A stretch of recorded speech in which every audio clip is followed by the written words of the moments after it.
Iran umatake sa power plant ng United Kingdom. Paano nila ginawa ang pag-atake? At yan ang aalamin natin sa JP Amazing Stories.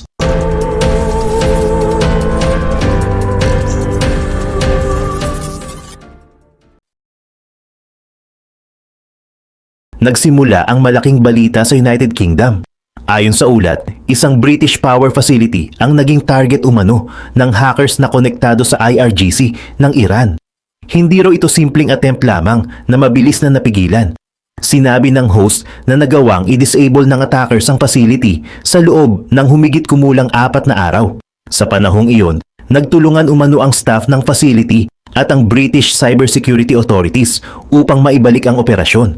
Para sa isang bansang may advanced technology at malaking intelligence network, seryosong usapin ang ganitong insidente. Dahil kapag banking website o ordinaryong computer system ang nahack, malaking problema na iyon. Pero ibang usapan kapag ang target ay bahagi ng energy infrastructure. Ang kuryente ang ginagamit ng mga ospital, communication system, transport network, industriya, negosyo at milyon-milyong tahanan. Kaya kahit maliit lamang ang facility na tinamaan, ang tanong agad ng mga security officials ay simple. Kung nagawa nila ito sa isang facility, kaya rin ba nilang gawin sa iba? Ayon sa ulat, iniimbestigahan ng British authorities ang pangyayari sa pamamagitan ng GCHQ at ng National Cybersecurity Center o NCSC. At dito, nagsimulang maging mas seryoso ang sitwasyon. Dahil ayon sa host, ito umano ang unang pagkakataon na matagumpay na napahinto ng hackers na iniuugnay niya sa IRGC ang isang British energy facility sa ganitong paraan. Pero may isa pang tanong, bakit power plant sa Britain ang pinili nilang target? Sa unang tingin, maaring isipin na buong United Kingdom ang nawalan ng kuryente. Pero hindi iyon ang sinabi ng British government statement na binanggit sa source. Ayon dito, ang insidente ay nakaapekto lamang sa isang small-scale energy generator at wala raw naging panganib sa mas malawak na national energy system. Sinabi rin ng gobyerno na resilient ang kanilang energy infrastructure at patuloy silang nakikipagtulungan sa energy sector upang mapataas ang cybersecurity. Mahalagang distinction iyon. Ibig sabihin, base sa statement na binanggit sa ulat, hindi nawalan ng kuryente ang buong Britain at hindi bumagsak ang national grid. Pero hindi rin maaaring baliwalain ang nangyari. Dahil ayon sa source, maraming maliliit na gas-fired power generators ang konektado sa British grid. Hindi palaging ginagamit ang mga ito. Madalas, ginagamit lamang sila kapag kulang ang contribution mula sa renewable energy sources gaya ng wind at solar. Halimbawa, kapag mahina ang hangin at bumaba ang production ng wind farms, kailangan ng ibang generators upang punan ang kakulangan. Kaya kahit maliit ang isang facility, bahagi pa rin ito ng mas malaking energy system. At dito, pumapasok ang cybersecurity problem. Hindi kailangan ng attacker na pabagsakin agad ang buong national grid. Kung makakapasok siya sa maraming maliliit na facilities ng sabay-sabay, maaari niyang subukang gumawa ng mas malaking disruption. Hindi sinabi ng ulat na iyon mismo ang nangyari. Pero iyon ang dahilan kung bakit seryoso ang security concern. At hindi rin ito unang cyber problem na kinaharap ng Britain. Binanggit sa source ang mga nakaraang cyber incidents na nakaapekto sa National Health Service o NHS. Kabilang ang pagnanakaw o unauthorized access umano sa malaking halaga ng patient information. Kaya pagkatapos ng power facility incident, binigyan umano ng briefing ang executives ng British energy companies at naglabas ng guidance ang government para sa infrastructure operators. Dahil maaring natapos na ang 4 na araw na disruption. Pero ang mas mahalagang tanong ay, paano nakapasok ang attackers? At may iba pa ba silang kayang pasukin? Dito lumalawak ang kwento mula cybersecurity papunta sa geopolitics. Ayon sa interpretation ng host, posibleng ginagamit ng Iran ang cyber operations bilang paraan para dagdagan ang pressure sa mga European countries. Sa nakaraang mga tensyon sa Middle East, may ilang European governments na gustong limitahan ang kanilang direct involvement sa labanan. Pero ayon sa source, nagkaroon umano ng mga banta mula sa Iranian side na maaari ring matarget ang European interests. At kung tama ang attribution ng cyber attack, maaaring may strategic message sa likod nito. Hindi kailangan ng fighter jets. Hindi kailangan ng missiles. Hindi rin kailangan ng sundalong tumawid sa border. Computer systems lamang ang kailangang pasukin. Ito ang dahilan kung bakit malaking bahagi na ngayon ng modern warfare ang cyber operations. Mas mahirap silang i-attribute, mas mura kumpara sa conventional military operations, at maaaring gamitin para guluhin ang banking, communications, transportation o energy infrastructure ng kalaban. Sa analysis ng source, maaaring ang objective ay gumawa ng political pressure sa Britain at sa ibang European governments. Kung natatakot ang Europe na maging target ng cyber attacks, maaari silang mas maging maingat sa pagsuporta sa military o economic pressure laban sa Iran. Pero mahalagang tandaan, interpretation ito ng host sa ulat at hindi ipinakita sa source ang technical evidence kung paano nila napatunayang IRGC link ang attackers. Gayunpaman, kasabay ng cyber attack story, mas lumalala naman ang problema sa loob mismo ng Iran at hindi missile ang pangunahing kalaban nila rito, kundi ekonomiya. Habang nakatutok ang mundo sa military conflict at cyber attacks, ayon sa source ay patuloy namang humihina ang Iranian currency. Sinabi sa ulat na lumampas umano ang US dollar sa katumbas na 2 million Iranian rials o humigit kumulang 200,000 tomans sa informal terminology na ginagamit sa Iran. Inilarawan ito ng host bilang panibagong historical low para sa currency. Kapag bumabagsak ang currency ng isang bansa, hindi lang iyon numero sa forex market. Direkta itong nararamdaman ng ordinaryong mamamayan. Mas nagmamahal ang imported goods. Mas mahal ang pagkain at gamot na umaasa sa foreign supply. Mas mabilis mawala ang purchasing power ng sweldo.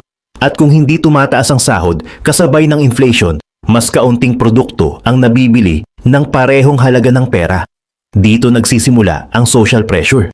Ayon sa host, isa sa kinatatakutan ng Iranian leadership ay ang posibilidad na magkaroon muli ng malalaking protesta. Hindi lamang mula sa mga taong tutol sa gobyerno politically, kundi mula sa ordinaryong tao na nahihirapang magbayad ng renta, pagkain at pang-araw-araw na gastusin. Binanggit ng source ang mga economic protests noong mga nakaraang taon bilang halimbawa kung paano maaaring magsimula ang unrest dahil sa cost of living crisis.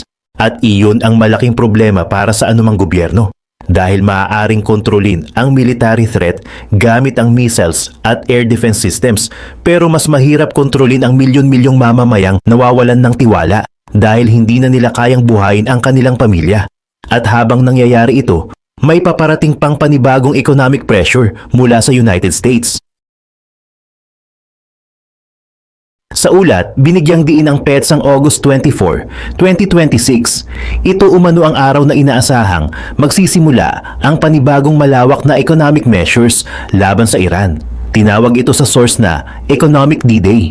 Ayon sa host, bahagi ito ng mas malaking American strategy para dagdagan ang financial pressure sa Iranian government.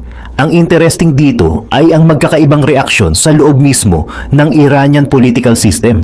Sa publiko, may mga opisyal umanong nagsasabing hindi sila natatakot sa karagdagang sanctions, na desperate move lamang daw ito ng United States.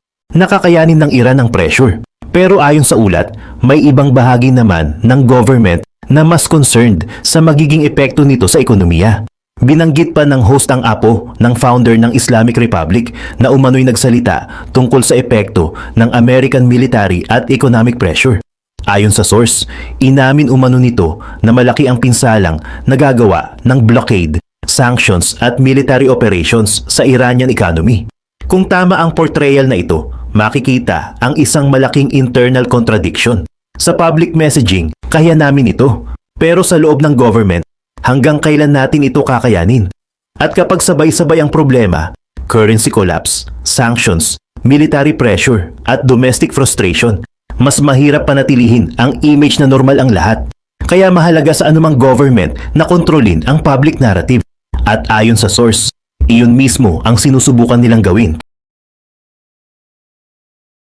Habang nahaharap ang Iran sa economic pressure, ipinakita sa ulat ang ilang propaganda activities na umano'y isinagawa sa Tehran. Kabilang dito ang public display ng effigies na kumakatawan umano kina Donald Trump at Benjamin Netanyahu habang sumisigaw ang participants ng anti-American at anti-Israel slogans. Karaniwan ang ganitong political demonstrations sa mga bansang may matinding international conflict. Layunin nitong ipakita sa supporters na matatag pa rin ang leadership at hindi natatakot sa foreign pressure.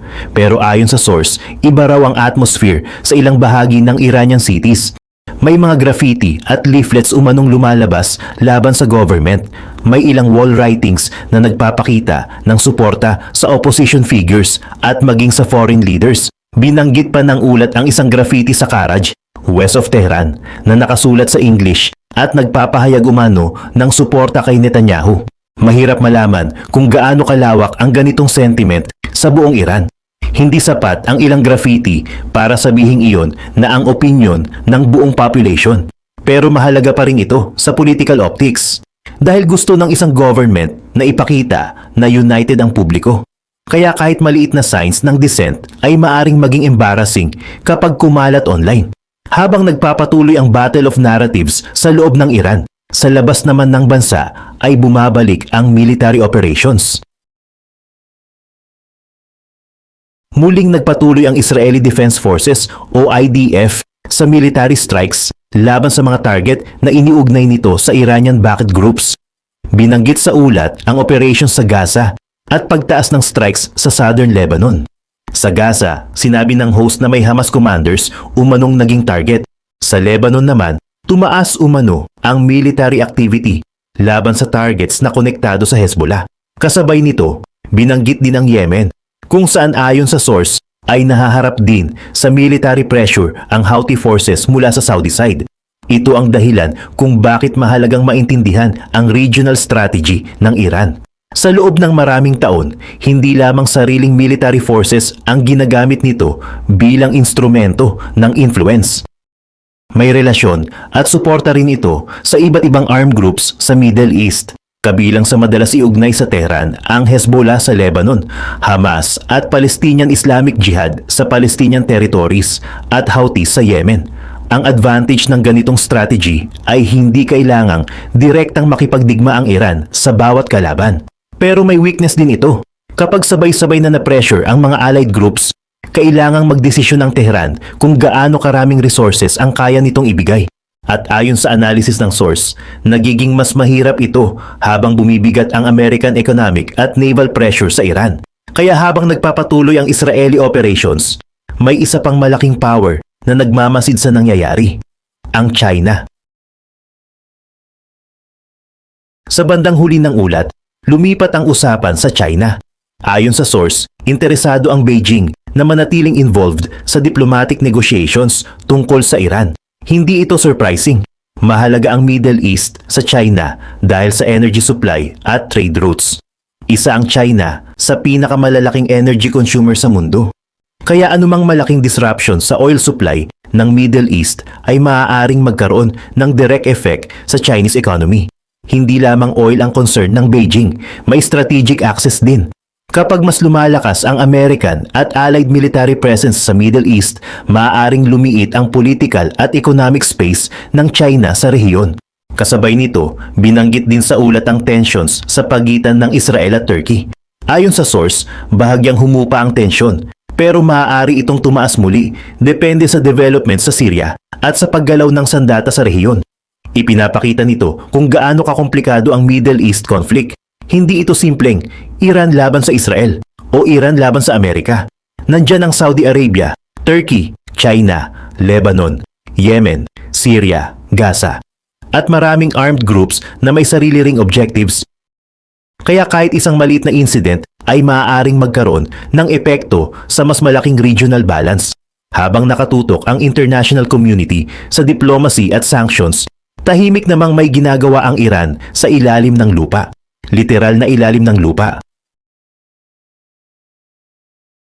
Isa sa pinakamahalagang bahagi ng ulat ay ang sinasabing bagong IRGC underground facility malapit sa Karaj, west of Tehran.